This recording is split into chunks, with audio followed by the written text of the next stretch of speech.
عليه ونعوذ بالله من شرور أنفسنا ومن سيئات أعمالنا من يهده الله فلا مضل له ومن يضلله فلا هادي له ونشهد أن لا إله إلا الله وحده لا شريك له ونشهد أن سيدنا وحبيبنا وشفيعنا وسندنا ومولانا محمدًا عبده ورسوله صلى الله تعالى عليه وعلى آله وأصحابه وبارك وسلم تسليماً كثيراً كثيراً. أما بعد، فقد قال الله سبحانه وتعالى: إن الدين عند الله الإسلام. صدق الله مولانا العلي العظيم، ونحن على ذلك لمن الشاهدين والشاكرين، والحمد لله رب العالمين. علماء اکرام، مدرسے کے سالانہ جلسے میں شریک ہونے والے میرے محترم بزرگوں، نوجوان ساتھیوں، پردہ نشین میری مائیں اور بہنیں، عزیز طلبہ، اللہ تبارک و تعالی نے اپنے فضل اور اپنے کرم سے ہم سب کو ایمان عطا فرمایا، ایمان والا بنا کر دنیا کے اندر بھیجا۔ اللہ تعالیٰ کی جتنی بھی نعمتیں دنیا کے اندر ہیں، ان نعمتوں میں سب سے بڑی اور اعلیٰ نعمت وہ ایمان ہے۔ اللہ تعالیٰ اپنے بندوں میں سے جس پر فضل اور رحم فرماتے ہیں، اللہ اس کو ایمان عطا فرما دیتے ہیں۔ یہ اتنی عظیم نعمت ہے کہ اگر اللہ کا بندہ ساری زندگی اللہ تعالی کی عبادت اور فرمانبرداری میں گزارے تو اللہ کا بندہ اس ایک نعمت کا شکر ادا نہیں کر سکتا ہے کہ اللہ نے ایمان عطا فرما دیا۔ میرے عزیزوں، دنیا کے اندر اللہ تعالیٰ پر ایمان لے کر آنا یہ ہر انسان کے لیے فرض فرما دیا ہے، مرد ہو کہ عورت ہو۔ دنیا کے اندر جو بھی بچہ پیدا ہوتا ہے، دنیا کے کسی کونے میں پیدا ہو، کسی ملک میں پیدا ہو، کسی زمین میں پیدا ہو، کسی دھرم والے کے یہاں پیدا ہو، ہندوؤں کے یہاں پیدا ہو، کرسچن کے یہاں پیدا ہو، عیسائیوں کے یہاں پیدا ہو، یہودیوں کے یہاں پیدا ہو، سکھوں کے یہاں پیدا ہو، دنیا کے اندر کہیں بھی جنم لیتا ہے، بالغ ہوتا ہے، ہر اس بندے پر جس نے دنیا میں جنم لیا، کسی بھی دھرم والے کے یہاں جنم لیا، اللہ تعالیٰ نے ہر انسان پر اس بات کو مرد ہو کہ عورت فرض فرمایا ہے کہ وہ دنیا کے اندر اللہ پر ایمان لے کر آئے گا اور اللہ کے نبی کو اپنا رسول تسلیم کرے گا۔ یہ ہر انسان پر فرض ہے۔ یہی وجہ ہے کہ اگر کوئی اللہ پر ایمان لے کر آتا ہے تو اللہ تعالیٰ نے اس کے لیے جنت کو تیار کیا ہوا ہے کہ دنیا کے اندر اللہ کے احکامات کو مان کر زندگی گزارو گے، آخرت کے اندر ہم نے تمہارے لیے نعمتوں کو تیار رکھا ہوا ہے۔ اور اگر کوئی اللہ پر ایمان لے کر نہیں آتا، شرک کرتا ہے، کفر کرتا ہے، اللہ تعالی سے بغاوت کرتا ہے، تو فرما دیا لا یغفر ان یشرک بہ، اس انسان کی جس نے شرک کیا ہے اللہ تعالی کبھی بھی مغفرت فرمانے والے نہیں ہیں۔ دنیا کے اندر سب سے بڑا گناہ یہی ہے کہ انسان اللہ کے علاوہ کسی دوسرے کی عبادت کرے، اللہ کے علاوہ کسی دوسرے کی پوجا کرے، اللہ کے علاوہ کسی کو اپنا رب تسلیم کرے، اللہ کے علاوہ کسی کو مشکل کشا تسلیم کرے، اللہ کے علاوہ کسی کو بگڑی بنانے والا سمجھے، اللہ کے علاوہ کسی کو اولاد عطا فرمانے والا سمجھے، اللہ کے علاوہ وہ صفات جو اللہ کے لیے خاص ہے اس میں اللہ کے علاوہ کسی کو شریک کرتا ہے، اللہ کی ذات میں شریک کرے انسان کہ اللہ کی صفات میں شریک کرے، اللہ کو نہ اپنی ذات میں شرک پسند ہے نہ اپنی صفات میں شرک پسند ہے۔ اے لوگو، اپنے ایمان کو جانو، یہ ایمان اللہ تعالیٰ نے ہمیں گھر بیٹھے عطا فرما دیا، باپ دادا ایمان والے چلے آ رہے ہیں، اہمیت نہیں رہ گئی، ایمان کی اہمیت دلوں سے نکل رہی ہے، نہیں تو اللہ کے نبی کے صحابہ اور خود جناب رسول اللہ صلی اللہ علیہ وسلم نے اس ایمان کے لیے مار کھائی ہے، تکلیف اٹھائی ہے، پریشانیاں اٹھائی ہیں، اپنے گھر کو چھوڑا، خاندان کو چھوڑا، شہر کو چھوڑا، در بدر کیے گئے، ہجرت کرنے پر مجبور ہوئے، اپنا گاؤں، اپنا دیہات، اپنی زمین، اپنا گھر، اپنے بچے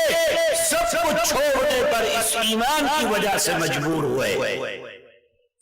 وہ زمانہ یاد کرو جب اس ایمان کی وجہ سے بلال حبشی رضی اللہ تعالی عنہ کو مکہ کی تپتی ہوئی ریت کے اوپر لٹا دیا جاتا، اوپر سے پتھر رکھ دیا جاتا اور کہا جاتا کہ بلال اللہ کے ایک ہونے کا انکار کر دو، چھوڑ دیے جاؤ گے، آزاد کر دیے جاؤ گے، نعمتیں عطا کی جائیں گی، جو چاہو گے وہ تم کو میسر ہوگا، لیکن اللہ پر ایمان چھوڑ دو۔ بلال اس ریت میں لیٹے ہوئے ہیں، آسمان سے سورج چمک رہا ہے، سینے کے اوپر پتھر رکھا ہوا ہے، لیکن بلال کی زبان سے ایک آواز ہے، اللہ ایک ہے، اللہ ایک ہے، اور محمد اللہ کے نبی ہیں۔ یاد کرو ان حضرت سمیہ رضی اللہ تعالی عنہا کو جو ابو جہل کی باغی ہوا کرتی تھی، جناب رسول اللہ صلی اللہ علیہ وسلم پر ایمان لے کر آ گئی۔ لوگوں نے کہا ابو جہل سے کہ تم محمد کی مخالفت کرتے ہو، تمہارے گھر کے اندر تمہاری باندی خود محمد کا کلمہ پڑھ کر ان کے دامن کے ساتھ وابستہ ہو گئی، تم اپنی باندی کو نہیں روک سکے، دوسروں کو کیا اسلام سے دور کرتے ہو۔ ابو جہل غصے کے اندر آ گیا، اپنی باندی کو بلایا، پکڑا، کہا کہ تم ابو جہل پر ایمان لے کر، ابو جہل نے کہا کہ تم محمد پر ایمان لے کر آ گئی، کہا کہ ہاں، فرمایا کہ ایمان کو ختم کرو، اگر ایمان پر ثابت قدم رہی تو تم کو سزا دی جائے گی۔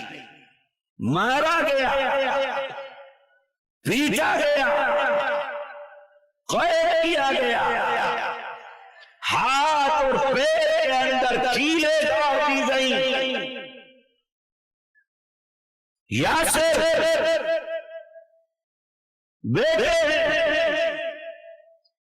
بیٹے کے سامنے ماں کے پاؤں کو اتارا گیا،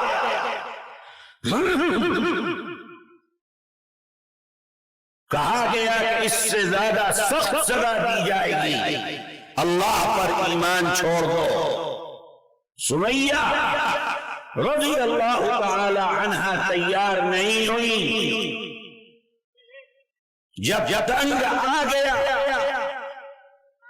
ظلم کرتے کرتے تو ابو جہل ایک مورتی لے کر آیا اور یہ کہا کہ اے عورت سمیہ، یہ کہہ دے کہ اس مورتی کے اندر بھی کچھ طاقت ہے، تجھ کو چھوڑ دیا جائے گا۔ حضرت سمیہ نے اس کی طرف تھوک دیا کہ یہ مورتی جو تم اپنے ہاتھ سے بناتے ہو، ہاتھ سے بناتے ہو، پھر اس کی پوجا کرتے ہو، اس کے اندر طاقت کہاں سے آ سکتی ہے؟ تھوک دیا اس کی طرف۔ ابو جہل نے حضرت سمیہ کو برچھا مار کر شہید کر دیا، قتل کر دیا۔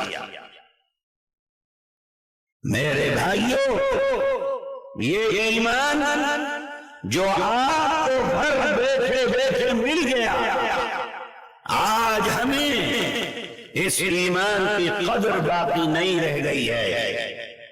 ہم نہیں جانتے کہ اس ایمان کے لیے کیسی کیسی تکلیفیں، مصیبتیں، اذیتیں اس دنیا کے اندر لوگوں نے برداشت کی ہیں۔ اللہ کی طرف سے جو آزمائش آئی، اس آزمائش پر کھڑے ہوئے ہیں۔ موسیٰ علیہ نبینا علیہ السلام کے زمانے میں باندی ہے آپ کی، فرعون کی باندی موسیٰ پر ایمان لے کر آ گئی۔ فرعون کو معلوم ہوا، کہنے لگا کہ اللہ پر ایمان کو چھوڑو نہیں تو سزا ملے گی۔ باندی نے کہا جو کر سکتے ہو وہ کرو۔ دو بیٹیاں اس کی، ایک 4-5 سال کی اور دوسرے کی عمر ابھی 6-7 مہینے کی بچی ہے، جو اپنی ماں کی چھاتی سے دودھ پیتی ہے۔ فرعون نے ماں کو، ان کی بچیوں کو جمع کیا، پورے علاقے کو جمع کیا ایک جگہ کے اوپر، اور کہا کہ اللہ پر ایمان چھوڑ دو۔ باندی نے کہا کہ میں اللہ پر ایمان نہیں چھوڑ سکتی۔ آگ جلائی گئی، ایک بڑا کڑھاؤ اس کے اوپر رکھا گیا، اس کڑھاؤ میں تیل ڈالا گیا، وہ تیل جب خوب ابلنے لگا، پھر کہا فرعون نے کہ اللہ پر ایمان کو چھوڑ دے، نہیں تو تیرے بچوں کو تیرے سامنے اسی تیل کے اندر جلا کر ختم کر دیا جائے گا۔ نہیں مانی۔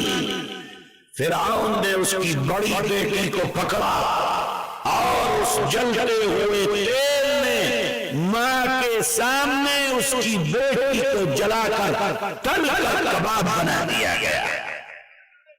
کس کے لیے؟ اسی ایمان کے لیے۔ دوسری بیٹی جو ابھی ماں کی چھاتی سے دودھ پیتی ہے،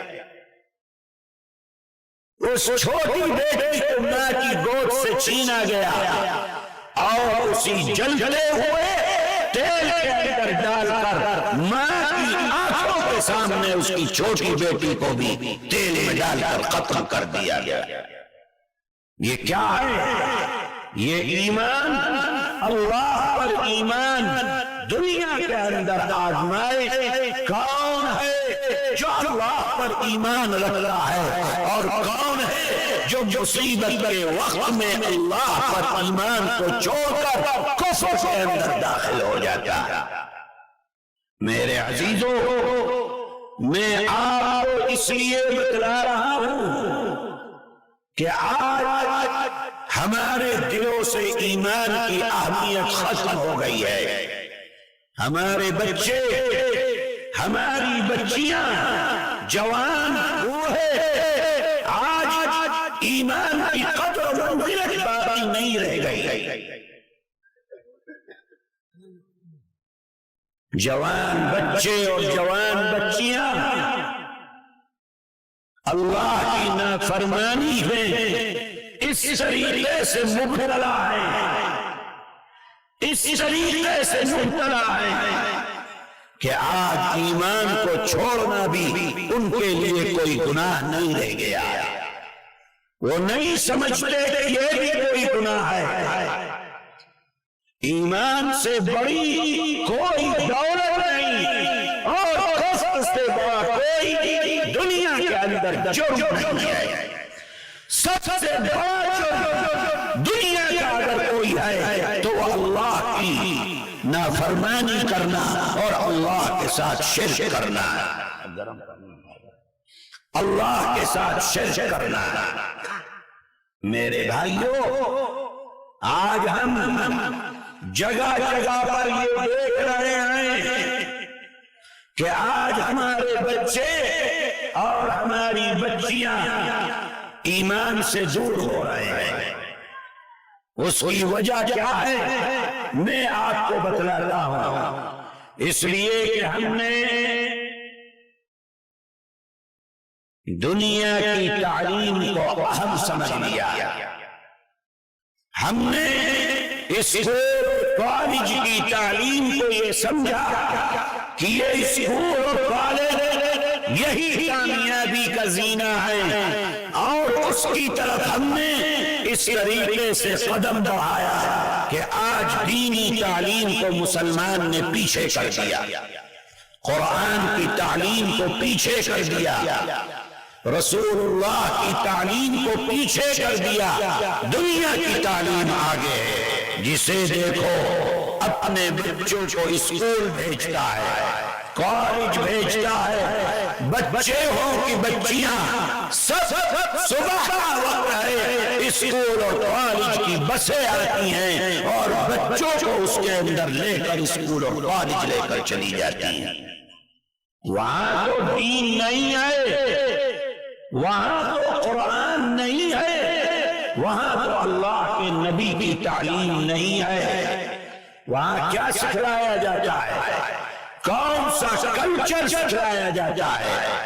کون سی زندگی سکھلائی جاتی ہے؟ وہ زندگی جس زندگی کے اندر صرف اور صرف یہ کہ تم دنیا کے اندر پیسہ کیسے کما سکتے ہو، کیسے روپیہ اور پیسہ لے سکتے ہو، ڈاکٹر بن کے، انجینئر بن کے، پائلٹ بن کے، میکینک کا کام سیکھ کر کون سا طریقہ ہے جس طریقے پر تم دنیا کے روپیے اور پیسے حاصل کر سکتے ہو؟ اس کے علاوہ وہاں پر کوئی دوسری چیز نہیں سکھلائی جاتی۔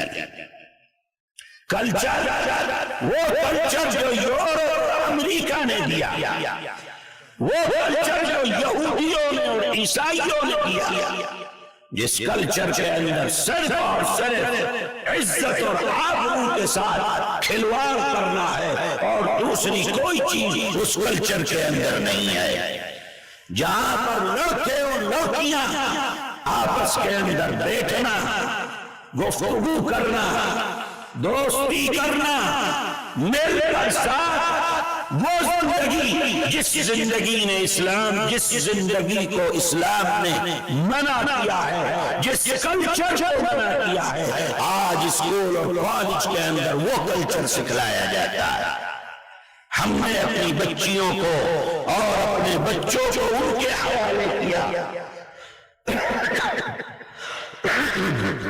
ہم نے اپنے بچیوں کو ان کے حوالے کر دیا۔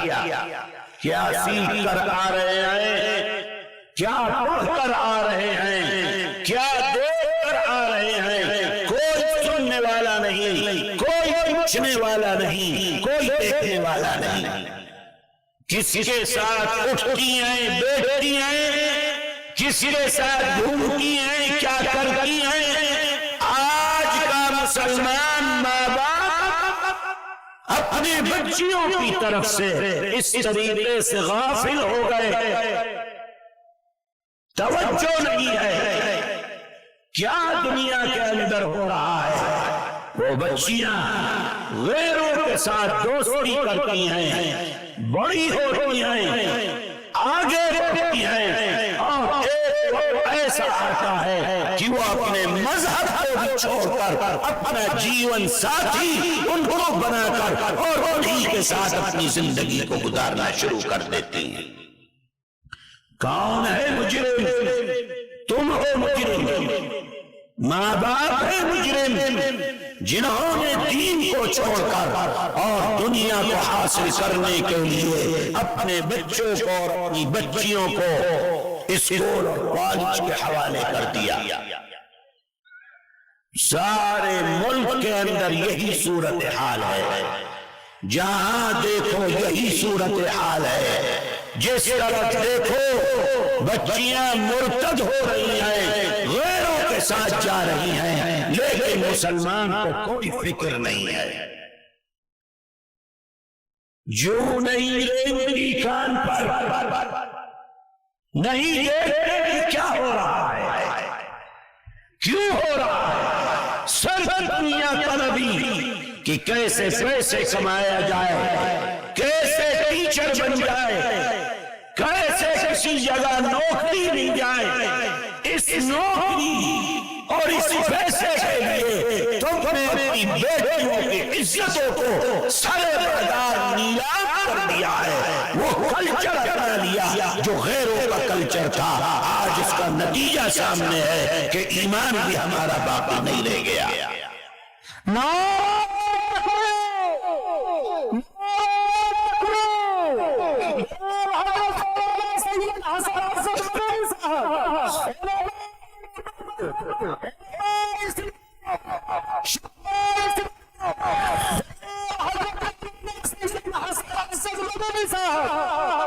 میرے بھائیوں، ہم کو اس مسئلے کو سمجھنا ہوگا، اپنے بچوں کے ایمان کی حفاظت کرنے ہوگی، اپنی بچیوں کے ایمان کی حفاظت کرنی ہوگی۔ وہ ایمان کی حفاظت جبھی ہو سکتی ہے جب ہم اپنے بچوں کو اور بچیوں کو دین سکھلائیں گے، قرآن پڑھائیں گے۔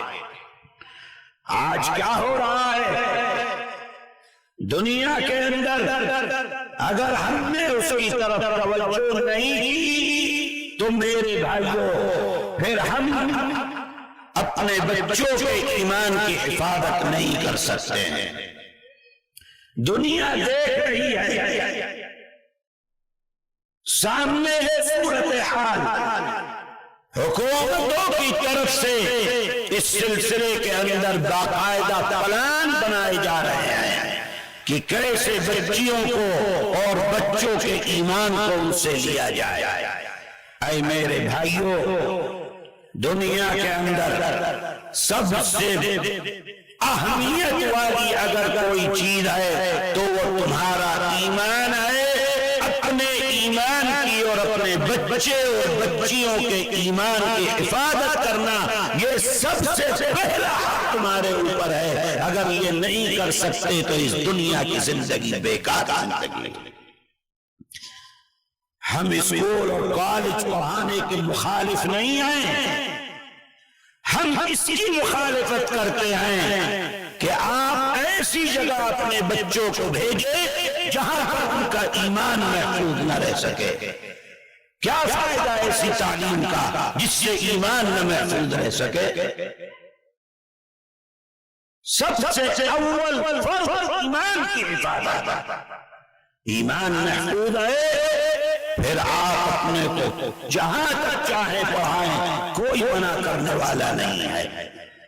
سب سے پہلا کام یہ ہے کہ دین پڑھائیے، قرآن پڑھائیے، حدیث پڑھائیے، اللہ اور نبی سے آشنا کیجئے. جب اللہ اور نبی کو پڑھ لیں گے، سیکھ لیں گے تو دنیا کے اندر کہیں بھی رہیں گے، اپنے دین کی بھی حفاظت کریں گے، اپنی آنے والی نسلوں کے بھی دین اور ایمان کی حفاظت کریں گے. یہ مدرسے آج جس کے سالانہ جلسے میں ہم اور آپ یہاں پر موجود ہیں، یہ مدرسے ہمارے دین کے قلعے ہیں، دین کی حفاظت کرنے والے ہیں. انہی مدرسوں سے دین کی حفاظت ہو رہی ہے. یہی مدرسے ہیں جو آپ کو قرآن پڑھانے والے دیتے ہیں، یہی مدرسے ہیں جو حدیث پڑھانے والے دیتے ہیں، یہی مدرسے ہیں جو نماز پڑھانے والے دیتے ہیں، یہی مدرسے ہیں جو اذان دینے والے دیتے ہیں، یہی مدرسے ہیں جو آپ کو صحیح اور غلط بتلانے والے لوگ مہیا کرتے ہیں، یہی مدرسے ہیں جو مفسر پیدا کرتے ہیں، محدث پیدا کرتے ہیں، مفتی پیدا کرتے ہیں. آپ کے دین کی ذمہ داری اپنے کندھوں کے اوپر اٹھاتے ہیں. اگر یہ مدرسے نہ ہو تو ایمان کی حفاظت نہیں ہو سکتی ہے. جاؤ دیکھو، اندلس کی تاریخ اٹھا کر پڑھو، وہاں پر 700 سال سے زائد مسلمان نے حکومت کی ہے. بڑے بڑے مدرسے تھے. قرطبہ میں جامع مسجد آج بھی موجود ہے، لیکن میناروں سے اللہ اکبر کی صدائیں نہیں گونجتی ہیں. آج بھی موجود ہے، مارکیٹ بنا دیا گیا ہے، پکنک اسپاٹ بنا دیا گیا ہے. لوگ وہاں پر جاتے ہیں گھومنے کے لیے، تفریح کے لیے، نماز پڑھنے کی اجازت نہیں ہے. کیوں؟ مدرسے ختم ہو گئے، دین ختم ہو گیا، اللہ کا نام لینے والے ختم ہو گئے، اللہ تعالیٰ کی عبادت کرنے والے ختم ہو گئے. اللہ تعالیٰ اس زمین سے، جس زمین سے مدرسے ختم ہو جائیں، اللہ اس زمین سے اپنے دین کو ختم کر دیتا ہے. مدارس اسلامیہ، مدارس اسلامیہ، مدارس اسلامیہ، علماء دیوبند جناب حضرت مولانا سید حسن اسد مدنی صاحب، جناب حضرت مولانا سید حسن اسد مدنی صاحب، مدارس اسلامیہ. میرے عزیزو، یہی مدرسے ہیں جو مدرسے آپ کے دین کی حفاظت کر رہے ہیں.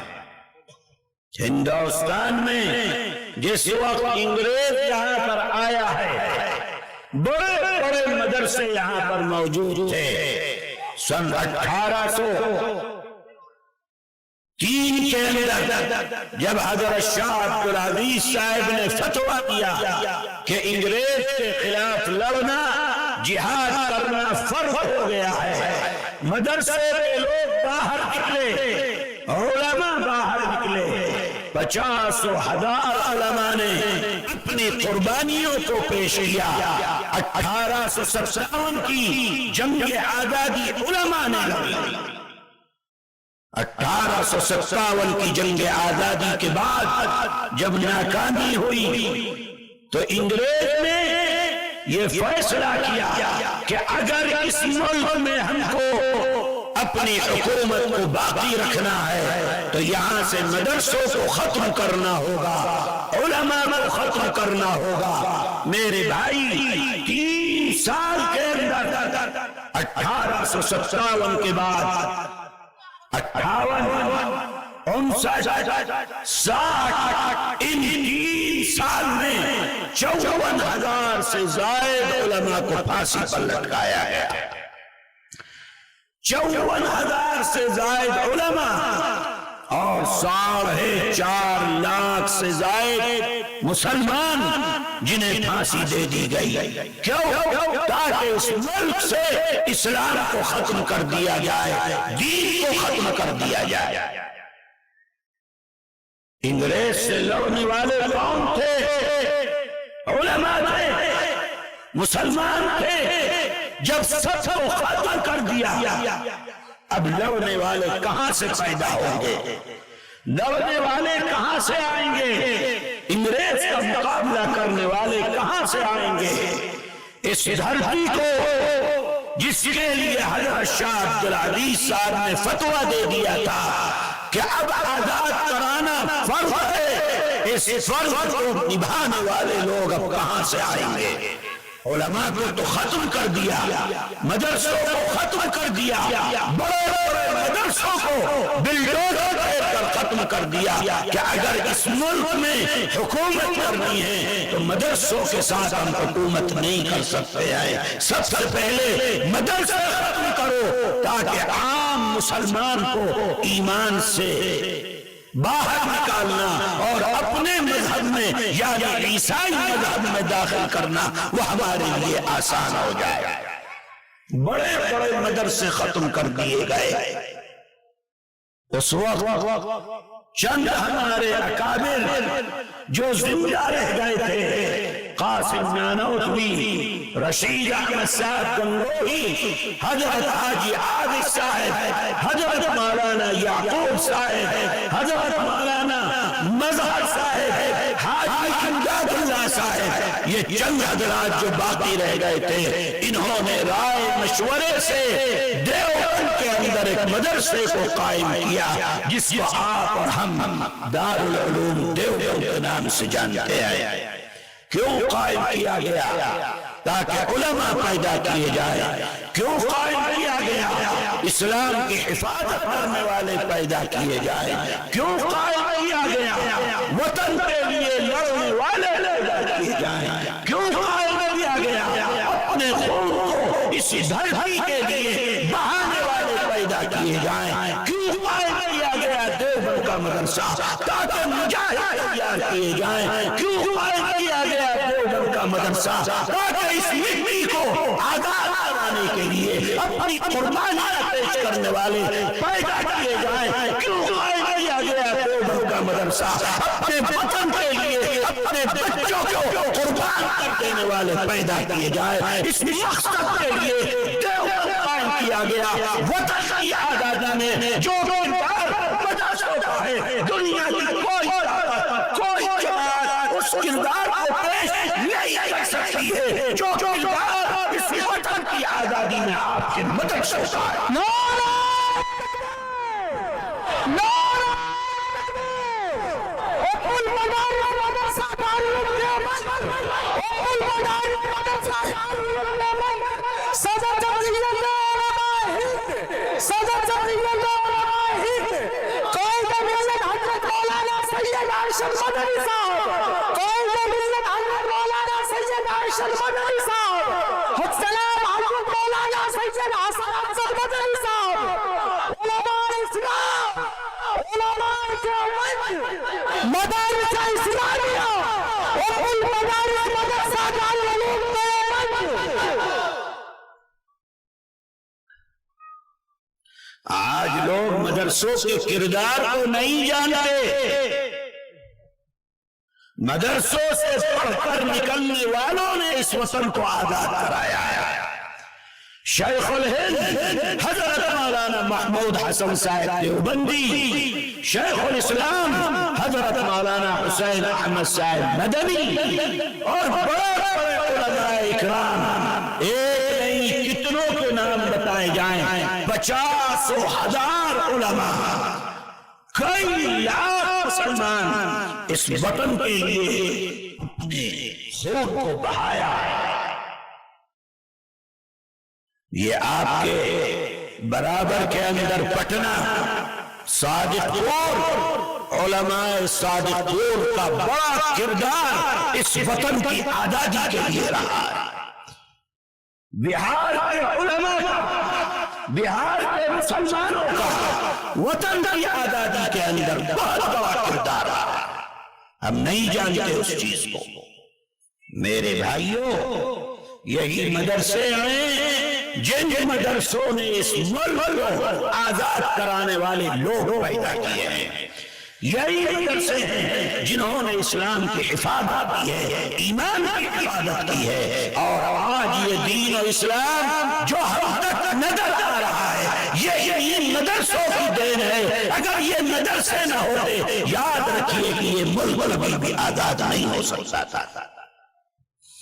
آج جو اقتدار پر بیٹھے ہوئے ہیں، اقتدار کی کرسیوں کے اوپر بیٹھ کر مدرسوں کو کہتے ہیں کہ یہ مدرسے دہشت گردی کا اڈا ہے، یہاں پر دہشت گردی سکھلائی جاتی ہے۔ وہ اس لیے کہتے ہیں کیونکہ انہوں نے مدرسے کے کردار کو نہیں پڑھا، وہ نہیں جانتے کہ مدرسے نے اس وطن کی، اس مٹی کی کیسی خدمت کی ہے۔ میں اسی لیے اس بات کو کہتا ہوں کہ ہندوستان کے وزیر اعظم کی کرسی کے اوپر کوئی انسان بیٹھا ہو، یا کسی صوبے میں اعلیٰ کرسی کے اوپر کوئی انسان بیٹھ کر ملک کو چلا رہا ہو، تم اس کرسی پر جو پہنچے ہو مسلمانوں کا احسان مانو کہ یہ مسلمانوں نے اپنے وطن کے لیے قربانی دی۔ اس مدرسے کا احسان مانو،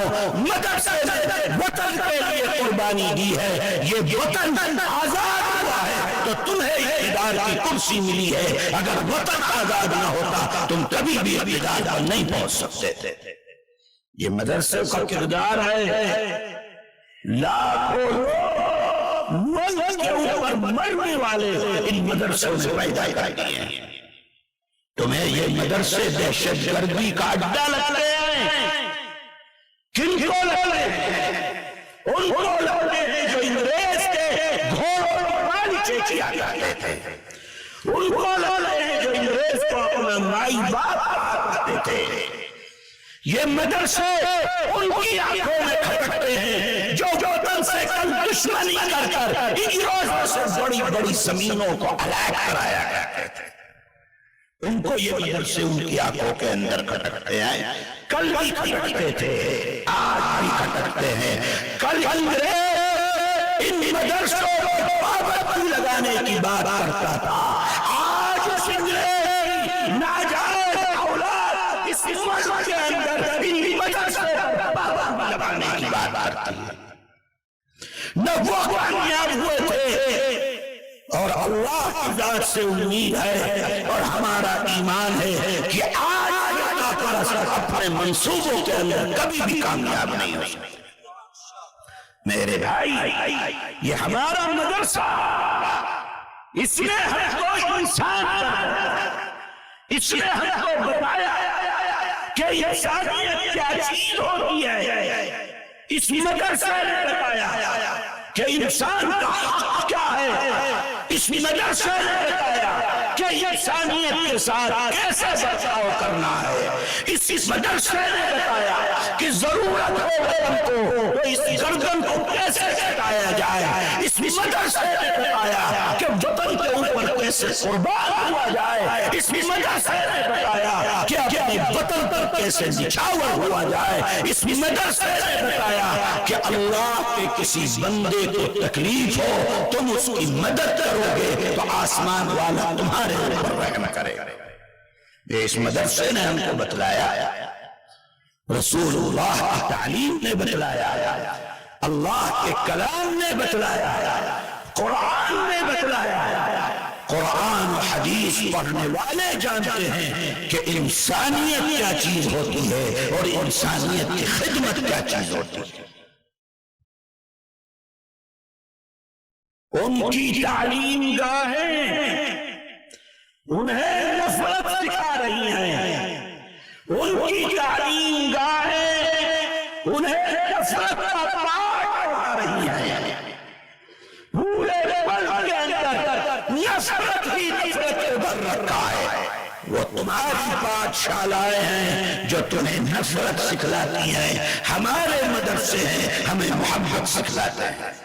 بے شک بہت حق حق حق۔ تمہارے پاٹشالاؤں نے تم کو یہ کہنے پر مجبور کیا کہ تم کے اندر کوئی مسلمان دکان نہیں لگا سکتا۔ تمہاری پاٹشالا نے تمہیں نفرت پر مجبور کیا، تم نفرت میں دین کے نام پر نفرت میں اتنے اندھے ہو گئے کہ تم نے کہہ دیا کہ کوئی مسلمان قوم کے اندر آ کر دکان نہیں لگا سکتا۔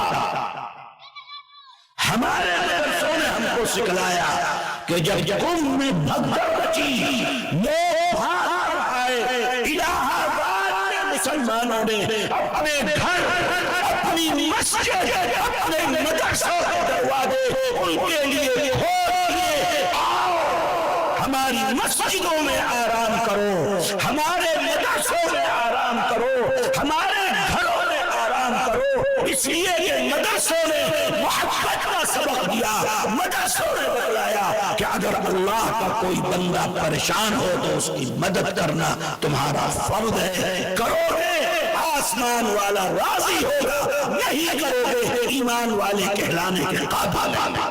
بے شک۔ یہ ہمارے مدرسے نے ہم کو سکھلایا۔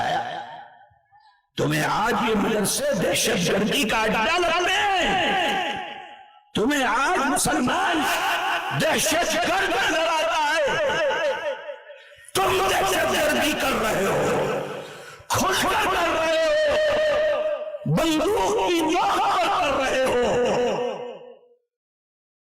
اپنی حکومت اور اقتدار کا ناجائز فائدہ اٹھا کر تم ملک کے اندر دہشت گردی کر رہے ہو۔ تم یہ چاہتے ہو کہ مسلمان سے اس کے ایمان کو چھین لیا جائے، تم یہ چاہتے ہو کہ قرآن لے لیا جائے، حدیث لے لی جائے، نماز لے لی جائے، اس مسلمان کو ایمان سے دور کر دیا جائے۔ یاد رکھو، جب تک مسلمان رہے گا اپنے ایمان کے ساتھ رہے گا، قرآن کے ساتھ رہے گا، نمازوں کے ساتھ رہے گا، مسجد کے ساتھ رہے گا، کوئی مسلمان سے اس کا ایمان اور دھرم نہیں چھین سکتا ہے۔ ہم کل ہی اپنے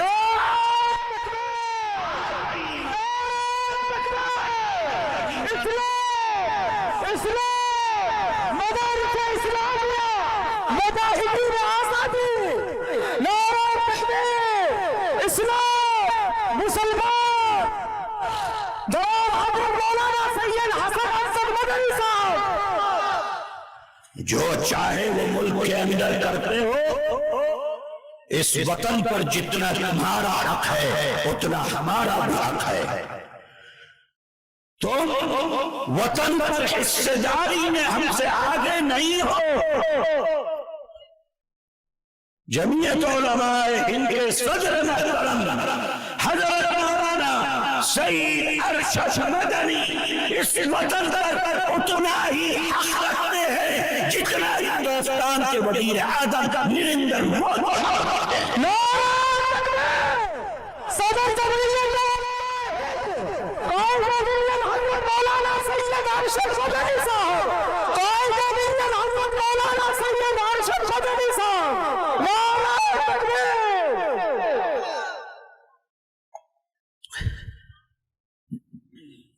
نریندر مودی ان سے آگے ہے وطن پر حق کی بنیاد پر۔ نہ حضرت مولانا ارشد مدنی کسی طریقے سے مودی صاحب سے پیچھے ہیں، جتنا ان کا حق ہے اتنا ہی ان کا حق ہے، کوئی ہم سے ہمارے حق کو نہیں چھین سکتا۔ میرے بھائیو، اتنا آسان نہیں ہے کہ تم یہ چاہو کہ ہم مسلمان سے اس کے دین کو چھین لیں گے اور مسلمان خاموش تماشائی بنا رہے گا، یہ نہیں ہو سکتا۔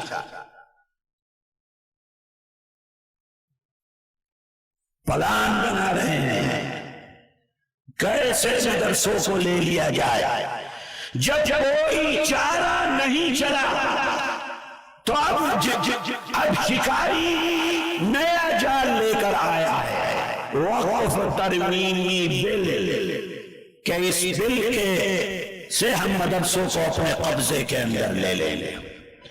یہ وقف ترمیمی بل جو لے کر آئے ہیں، اس کے لانے کا ایک مقصد ہے کہ مسلمانوں سے اس کی مسجدیں، اس کے مدرسے، اس کی عبادت گاہیں، اس کی زمین و جائیداد کو چھین لیا جائے، اور کوئی مقصد نہیں ہے اس کا۔ مسلمان دیکھ رہا ہے، جمعیت علماء دیکھ رہی ہے، جمعیت علماء کے صدر محترم دیکھ رہے ہیں، مرکز کے اندر بیٹھی ہوئی حکومت اس ترمیمی وقف بل کو لے کر آئی ہے، یہاں صوبے کی حکومت مرکز کے اندر ان کا ساتھ کھڑی ہے، ساتھ دے رہی ہے۔ حضرت نے پٹنے کے اندر بھی، دلی میں، کھڑپا میں، ہر جگہ کے اوپر بتلایا کہ تم ہندوستان کے سنویدھان کے خلاف کر رہے ہو، اور مسلمان کو جو مذہب پر آزادی کا حق ملا ہوا ہے، تم اس مذہبی آزادی کو اس سے چھیننا چاہتے ہو۔ مسلمان اس کو کبھی بھی قبول کرنے کے لیے تیار نہیں ہے، ہم اس کو ریجیکٹ کرتے ہیں، لیکن یہاں کی حکومت کو یہ بتلا دینا چاہتے ہیں کہ اگر اس بل کو پاس کرنے میں تم ہم کا ساتھ دو گے، آؤ الیکشن کے اندر، آؤ الیکشن کے زمانے میں یہ مسلمان تیار ہے تمہارے گلے کے اندر جوتے کا ہار ڈالنے کے لیے۔ اگر تم اس بل کے لیے مسلمانوں کے خلاف، ان کے مذہب کے خلاف اس بل کے لیے تم مرکز کا ساتھ دو گے، ہم جوتے کے ساتھ تمہارا استقبال کریں گے۔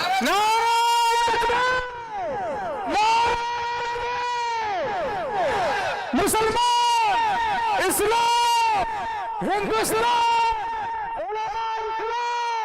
علماء، جناب حضرت مولانا سید حسن افضل مدنی صاحب، قائد ملت۔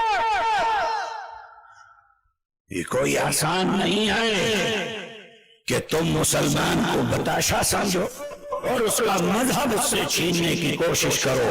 مسلمان سب کچھ برداشت کر سکتا ہے، لیکن اس کی شریعت اور مذہب پر آ جائے، مسلمان اس کو کبھی بھی برداشت نہیں کر سکتا۔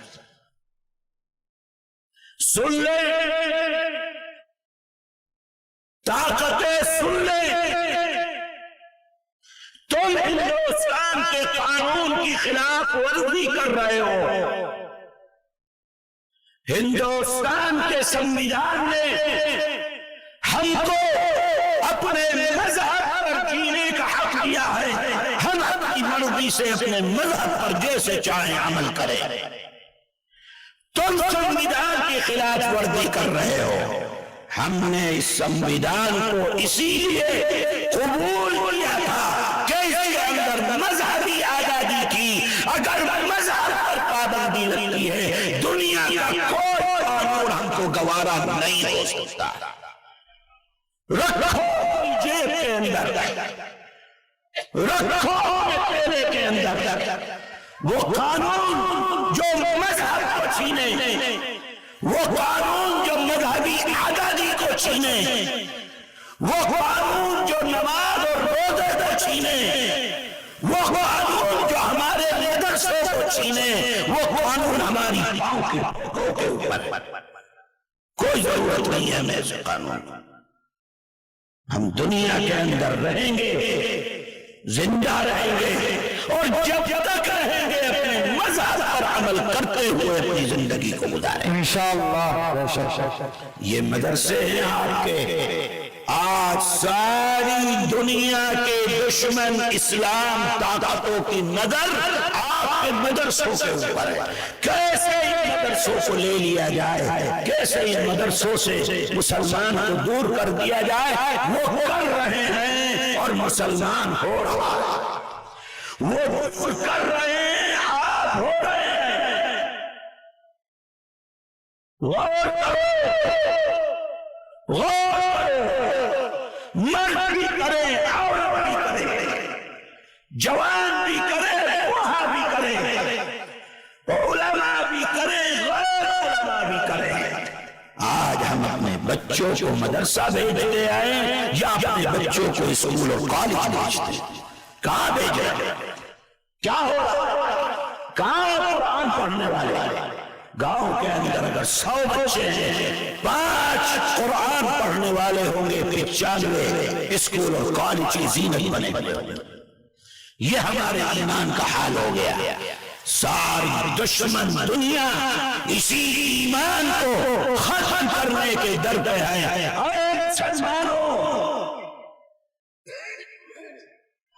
سونے سے کام نہیں چلے گا، لوٹ کر آنا ہوگا دین کی طرف، لوٹ کر آنا ہوگا شریعت کی طرف، لوٹ کر آنا ہوگا قرآن کی طرف۔ یہ دنیا جو آج ہمیں نظر آ رہی ہے، اس دنیا سے اپنے آپ کو باہر نکال، اور عالمیہ یہاں تک پہنچ گیا۔ کس سے شکایت کریں، کس کے سامنے روئیں، کس سے اپنے دل کا دکھ کس کے سامنے بیان کریں؟ کون ہماری سننے والا ہے؟ آج ہم اپنے مدرسوں کے اندر پڑھانے والے علماء کو دیکھتے ہیں کہ اس کوشش میں لگے ہوئے ہیں کہ کیسے ہماری سرکاری نوکری لگ جائے اور ہم سرکاری نوکری حاصل کر لیں۔ کس کے سامنے روئیں، کس کو کہیں؟ چند روپیوں کے لیے اللہ کے دین سے بغاوت ہے۔ اس ملک کے اندر اگر کوئی اس نظام کو چھوڑ کر حکومت کے نظام میں جاتا ہے، اللہ کے دین سے بغاوت، اس سے زیادہ سخت بات نہیں کہہ سکتا میں۔ صرف دنیا کے چند روپیوں کے لیے کیا غریب لوگوں کی دنیا نہیں ہے؟ کیا محمد رسول اللہ صلی اللہ علیہ وسلم دنیا میں غربت کی زندگی نہیں گزار کر تشریف لے گئے؟ کیا اماں عائشہ کی حدیث نہیں ہے کہ 2 مہینے چولہا نہیں جلا کرتا تھا، آٹا نہیں ہوتا تھا، دال نہیں ہوتی تھی پکانے کے لیے؟ کیا رسول اللہ کی زندگی نہیں گزری؟ کیا بھوک کی شدت سے اللہ کے نبی اپنے گھر سے باہر نکل کر نہیں آ گئے؟ کیا اس بھوک کی وجہ سے رسول اللہ نے اپنے پیٹ پر 2 پتھر نہیں باندھے؟ کیا رسول اللہ کی وہ حدیث کہ غریب آدمی پیسے والے سے 50,000 سال پہلے جنت کے اندر چلا جائے گا، اس لیے آپ نے بیان فرمایا کہ آج ہم دنیا کے چند پیسوں کے لیے اور سرکار کی کیسے نوکری مل جائے، سرکار کے ہاں کیسے ہمارا معاملہ ہو جائے، آج کے علماء اس چیز کے اندر لگے ہوئے، پورے لگے ہوئے۔ کس کے سامنے روئیں، کس کو کہیں؟ میرے بھائیوں، ہم یہ دیکھتے ہیں کہ جس کا باپ مدرسہ پڑھا رہا ہے، صبح کو اس کا بچہ اسکول کی گاڑی میں بیٹھ کر اسکول جاتا ہے، مدرسہ نہیں جاتا۔ کیا ہے؟ ہمیں اپنے دین کو سمجھنا ہوگا، ان مدرسوں کی اہمیت سمجھنی ہوگی، انہی مدرسوں کے نظام پر پورے دین کا نظام چل رہا ہے۔ اللہ کے نبی نے مدینہ المنورہ کے اندر سب سے پہلے جو نظام قائم کیا وہ نظام مدرسے کا تھا، جہاں پر صحابہ اکرام رضوان اللہ علیہم اجمعین اللہ کے نبی سے دین کو سیکھا کرتے تھے۔ اے مسلمانوں، میں آپ سے کہتا ہوں کہ ان مدرسوں کی حفاظت کرنا تمہارا ایمانی جذبہ ہے، ایمان کی ضرورت ہے تمہاری۔ ہمارے اکابرین نے، بڑوں نے، بزرگوں نے 1400 سال ہو گئے اسی ایمان کے ساتھ آج تک علماء اور ان کے ساتھ پڑھنے والے طلبہ اور دین کو سیکھا اور دنیا کے اندر دین کو لے کر پہنچ گئے۔ اگر اس کی حفاظت نہیں کرو گے دین ختم ہو جائے گا، کوئی دین کی حفاظت نہیں ہو سکتی ہے۔ اللہ تعالی ہمیں سمجھ عطا فرمائے اور اپنے مدرسوں کی حفاظت کرنے کی اللہ تعالی ہم سب کو توفیق عطا فرمائے۔ آمین۔ کون ہے میدان میں وقف ترمیمی بل لے کر آئے؟ ہر کوئی اپنے گھر کے اندر پڑا ہوا۔ جمعیت علماء کے صدر حضرت مولانا ارشد مدنی میدان میں سپریم کورٹ کسی کے خلاف، حکومت کے خلاف تم غلط کر رہے ہو، ہمارے مذہب میں دخل دے رہے ہو، ہم تمہاری اس چیز کو قبول نہیں کریں گے۔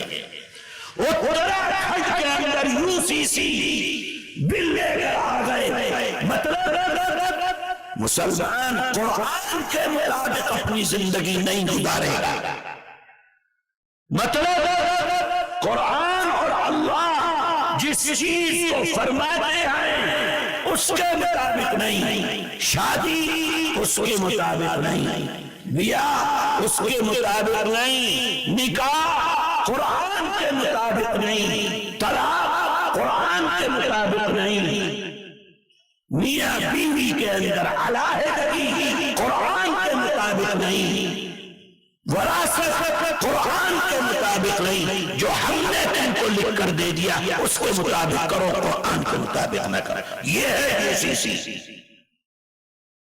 حضرت مولانا ارشد مدنی اس کے خلاف ہائی کورٹ کے اندر گئے، سپریم کورٹ کے اندر گئے۔ کون ہے میدان میں جمعیت علماء کے علاوہ؟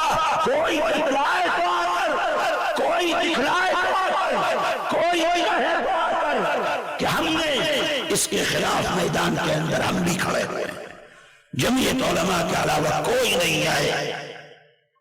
آپ نے دیکھا ملک کے اندر بلڈوزر سے جہاں مسلمان کا مکان، دکان، مسجد، مدرسہ جہاں نظر آئے اس کو گرا دو۔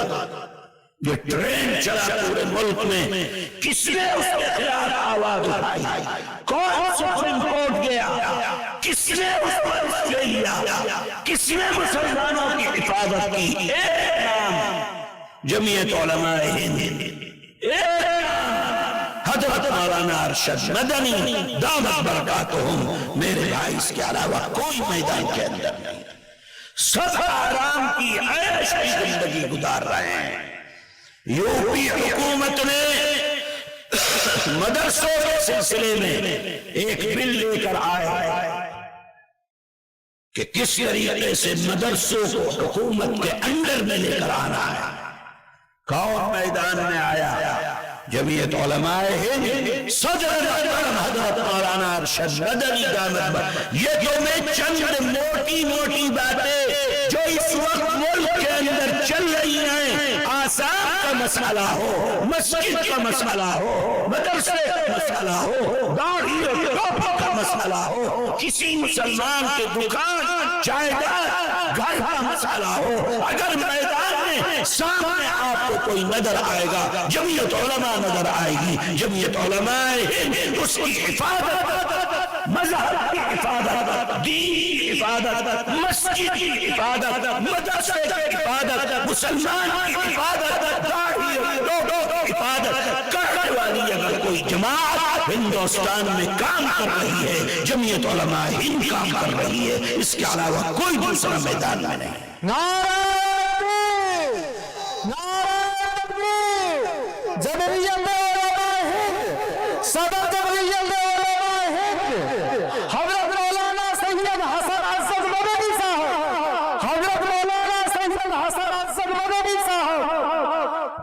میرے عزیزوں، میں آپ کو اتنی بات بتلانے کے لیے بیٹھا تھا کہ ان مدارس کی اہمیت کو سمجھو۔ یہ مدرسے تمہارے ایمان کی حفاظت کرنے والے ہیں۔ آج دنیا کے اندر اور تمہارے ملک میں تمہارے بچوں کو مرتد بنایا جا رہا ہے، ایمان سے جا رہے ہیں۔ اگر ایمان سے بچانا ہے ایمان ان کا، ان مدرسوں کی طرف لوٹنا پڑے گا، اپنے بچوں کو دین سکھلانا پڑے گا، قرآن پڑھانا پڑے گا، دین کی طرف لانا پڑے گا، رسول اللہ کی سنت کو اپنانا پڑے گا۔ یہ دین اور اسلام یہی دنیا کے اندر اللہ کی نعمتوں میں سب سے بڑی نعمت ہے۔ ان الدین عند اللہ الاسلام، اللہ کے لیے سب سے زیادہ قیمتی چیز اگر کوئی ہے تو وہ دین اسلام ہے، اور اسی سے اللہ محبت کرتے ہیں۔ اس لیے اپنے بچوں اور بچیوں کے دین کی حفاظت کرو، ایمان کی حفاظت کرو۔ دیکھو کیا ہو رہا ہے، بچیوں کو تم نے ہاتھوں کے اندر موبائل دے دیے اور موبائلوں سے کس سے بات کرتی ہیں، کہاں جاتی ہیں، کہاں آتی ہیں، نہ باپ کو پتا، نہ بھائی کو پتا، نہ گھر والوں کو پتا، سب اپنے کاموں کے اندر مصروف ہیں، اور ہماری بچیاں آزاد گھوم رہی۔ پردے کا اہتمام ختم ہو گیا، دین کا اہتمام ختم ہو گیا۔ ہم یہ سمجھ گئے ہیں کہ اگر پردہ کریں گے تو اولڈ فیشن ہے، ہم پرانے زمانے کے ہیں، برقع اتار کر رکھ دیا، بے پردہ ہو گئی ہماری مائیں اور بہنیں۔ اے مسلمانوں، اپنے گھر والوں کو پردہ کراؤ، پردے کے ساتھ بھیجو، پردے کے ساتھ معاملہ ہو۔ پردہ کرنا کوئی سنت نہیں ہے، فرض ہے پردہ کرنا۔ قرآن میں اللہ نے پردے کی فضیلت کو قرآن میں نازل فرمایا ہے۔ اسی لیے میں یہ بات کہتا ہوں کہ جس کی بیٹی بغیر برقعے کے گھر سے باہر نکلتی ہے وہ باپ بے غیرت ہے، جس کی بہن بغیر برقعے کے گھر سے باہر نکلتی ہے وہ بھائی بے غیرت ہے، جس کی بیوی بغیر برقعے کے گھر سے باہر نکلتی ہے وہ شوہر بے غیرت ہے۔ اگر باپ میں غیرت ہوتی بیٹے بغیر برقعے باہر نہیں جا سکتی تھی، بہن میں غیرت، بھائی میں غیرت ہوتی بہن بغیر برقعے باہر نہیں جا سکتی تھی۔ اگر شوہر کے اندر غیرت ہوتی تو بیوی بغیر برقعے کے باہر نہیں جا سکتی تھی۔ اپنے معاشرے کو درست کرو، اسلام کی طرف لوٹو، دین کی طرف آؤ، دین کو اپنی زندگی بناؤ۔ دنیا کے اندر کیا ہو رہا ہے اس پر نظر رکھو، مدرسوں کی حفاظت کرو، اپنے دین کی حفاظت کرو۔ اللہ تعالی ہم سب کے ایمان کی حفاظت فرمائے، ہماری آنے والی نسلوں کے ایمان کی حفاظت فرمائے۔ اللہ تعالی ہمارے بچوں اور بچیوں کے ایمان کی حفاظت فرمائے، ہمارے مدرسوں کی مسجدوں کی اللہ تعالی حفاظت فرمائے، اور قیامت تک آنے والے ہمارے بچے اور بچیاں اللہ ان سب کے ایمان کی حفاظت فرمائے۔ اس مدرسے کو اللہ تعالیٰ قبول فرمائے، اس جلسے سے قبول فرمائے، اس جلسے کے لیے جن لوگوں نے محنت کی ہے، کوشش کی ہے، اللہ تعالیٰ ان سب کوششوں کو قبول فرمائے۔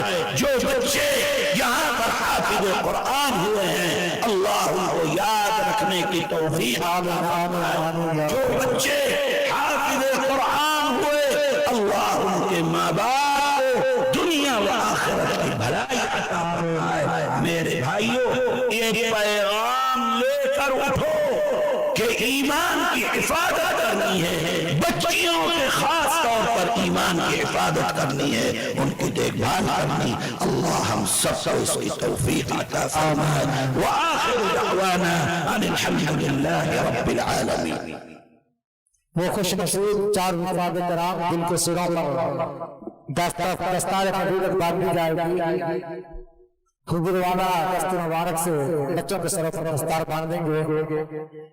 حافظ محمد عمیر صلی اللہ علیہ وسلم ابن محمد فاروق صاحب سر ہولی اسٹیج پر تشریف لائیں۔ حافظ محمد شمس تبریز صاحب حافظ محمد شمس تبریز صلی اللہ علیہ وسلم ابن محمد انور صاحب چندریا، حافظ محمد ابو العالی صلی اللہ علیہ وسلم ابن مولانا محمد نظام الدین صاحب قاسمی چندریا، حافظ محمد عاقب صلی اللہ علیہ وسلم ابن مولانا محمد قاسم صاحب قاسمی سنہولی۔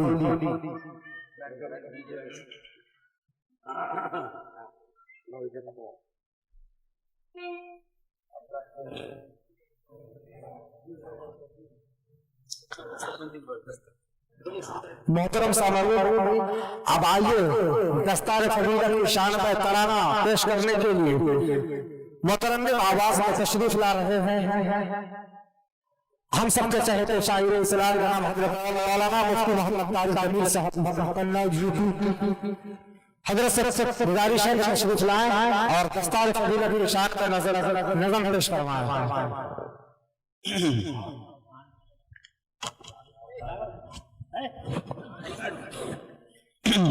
اپریٹر صاحب، اپریٹر بھی تھوڑی سی آواز بہت ہونا چاہیے تو ڈال دیں۔ حضرات محترم، یہ جو خوبصورت منظر آپ کی نگاہوں کے سامنے ہے، ایک مطلع جو شعر اسی عنوان سے آپ کی عدالت میں رہتا ہوں، سنیے گا، توجہ رکھیے گا کہ یہ جشن قرآنی ہے، یہ فضل ربانی ہے، جشن